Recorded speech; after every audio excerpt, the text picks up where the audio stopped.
Obiz had always dreamed of wealth. His life, marked by poverty and struggle, had left him desperate for a way out. From the dusty roads of his village to the small, run-down hut he called home, he felt trapped. He had seen others in the village succeed, their fortunes soaring, while he remained stagnant in the same miserable spot. Every time he saw a car pass by or witnessed a fellow villager step out in clothes of fine quality, a burning desire for wealth grew inside him. Desire that he knew no longer could be quelled. But what lengths would Obiz go to achieve this wealth? Would he sacrifice his morals, his sanity, even his very humanity? That was a question he would soon answer, though he could never have predicted the horrible price he would pay. It was a rainy evening when he met Chijiok, an old friend who had seemingly found the keys to success. Chijiok had been living in the city, his clothes finer than anyone in the village, his pockets always full, his face always grinning. Obiz, tired of struggling, approached him. "Chijiok, how did you get all this? I want the same for myself," Obiz asked, desperation evident in his voice. Chijiok leaned in, his eyes gleaming with a knowing, almost sinister glint. "I know someone who can help you, Obiz. A native doctor. He has powers that can give you everything you want. Wealth beyond your wildest dreams." Obiz's heart raced. A native doctor? He had heard the stories, of course. The ones where people did the unthinkable for power and wealth. But those were just stories, weren't they? "I don't believe in such things, Chijiok," Obiz said, shaking his head. "You don't have to believe," Chijiok replied. "But I've seen it, it's real. If you want to be rich, you must take this step. There's no other way." Obiz hesitated, his mind a whirlwind of thoughts. Was this the answer he had been waiting for?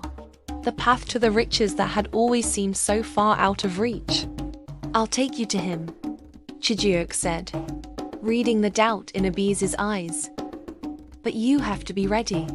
You must commit fully to the process." Obiz's heart pounded in his chest. He was ready. The native doctor's home was deep in the forest, far from the village.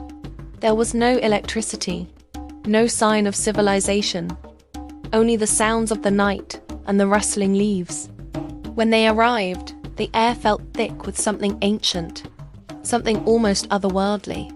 The native doctor was an old man with skin like weathered leather, his eyes sharp and calculating. He welcomed Obiz with a nod, motioning for him to sit on the mat before him. "I know why you are here," the doctor said, his voice raspy, but carrying a strange authority. "You seek wealth. You seek power. But know this, the road to greatness is not easy. You must be willing to sacrifice. It is not a simple thing." Obiz listened intently, his mind fixed on the goal ahead. "To make you rich, I will turn you into a vulture," the doctor continued. "You will sleep in the grave as a vulture. When you return, you will come back with the wealth you desire. But you must be patient. You must wait until the transformation is complete." Obiz's blood ran cold at the thought of becoming a vulture. He had heard of such transformations before, but they seemed so fantastical, so unimaginable. "A vulture?" he asked, voice trembling. "You want me to become a bird?" The native doctor nodded. "Yes, for 7 nights, you will sleep in the grave, alone, a vulture. But when you return, your wealth will be guaranteed. You will have everything you've ever dreamed of. Power, land, money, all of it will be yours." Obiz's mind swirled with temptation. The promise of wealth was too great, too irresistible. He had always been a man of action, never one to turn away from a challenge, no matter how impossible it seemed. "I agree," Obiz said, his voice steady, though his heart raced. "Do it."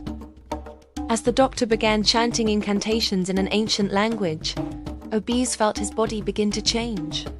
His limbs became stiff, his vision blurry, and before he knew it, he was no longer a man. He felt a strange weightlessness, as though his very being had been lifted and reshaped. His arms were now wings, his skin covered in feathers. He could feel the sharpness of his beak and the hunger in his belly as his instincts as a vulture took over. The world around him darkened as the transformation was completed. He was no longer Obese the man, but Obese the vulture, condemned to spend the next 7 days in the grave.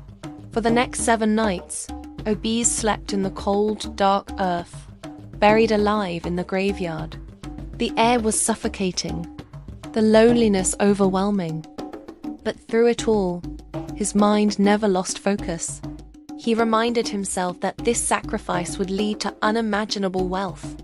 He would rise from the grave as a man, and the riches of the world would be his to claim. Finally, the 7th night came to an end. The native doctor performed his rituals again, calling upon the powers of the earth to restore Obese to his human form.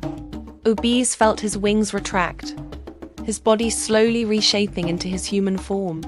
He opened his eyes, eager to step out of the grave and claim what was rightfully his. But something was wrong. The native doctor's face twisted in confusion and concern as he tried again and again to complete the transformation. The charm, which had once worked so flawlessly, was failing. The old man's chants grew more frantic, his hands shaking as he attempted to fix the spell. Day after day, the doctor tried to reverse the curse, but the charm refused to take hold. Obese's body remained in a half-formed state, neither vulture nor man, trapped in a twisted, broken existence.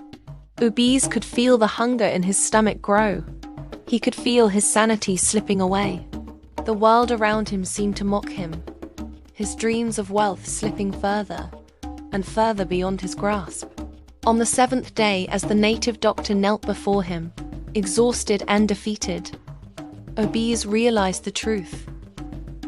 He had been betrayed. The price of his greed had been his humanity, and now he would pay the ultimate cost. With a final, hopeless gasp, Obese's body succumbed to the curse. His heart ceased beating, and he was buried again, this time not as a man, but as a vulture, a symbol of the cost of unchecked ambition. And so, Obese became a cautionary tale, a warning to all who sought wealth through shortcuts and dark rituals. In the end, the only thing Obese gained was a vulture's grave. And in the whispers of the wind, the villagers would say that those who sought wealth at any cost would ultimately find themselves devoured by the very greed they had sought to control.